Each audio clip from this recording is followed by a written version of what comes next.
મને તમને કંઈ કહેવું છે.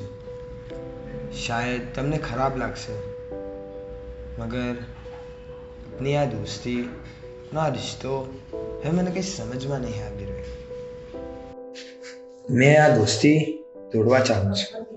મારા સબબ નહીં, તમારા સબબ.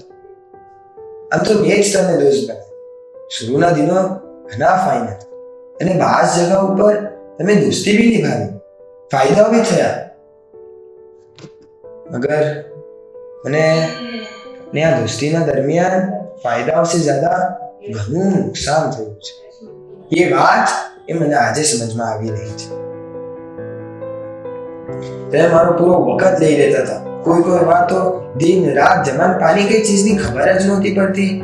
ક્લાસમાં મારો ધ્યાન જ નહોતો રહેતો. માથું દુખવા લાગી જતું હતું. અમ્મી અબ્બા મારા પર અલગ છે. इंस्टाग्राम, यूट्यूब, गेम्स में શું યુઝ કરીને ટાઈમ વેસ્ટ કરી રહ્યો હતો.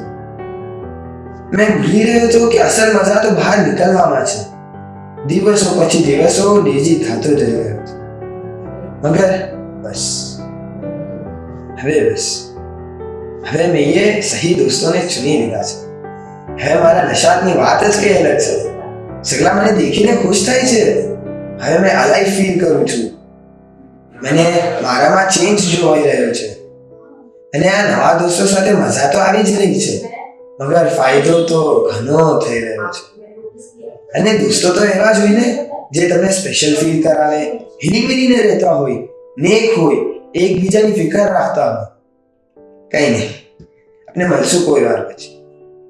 મગર હમણાં મેં ખુશ છું અને મને આ ખુશી બાકી રાખવી છે.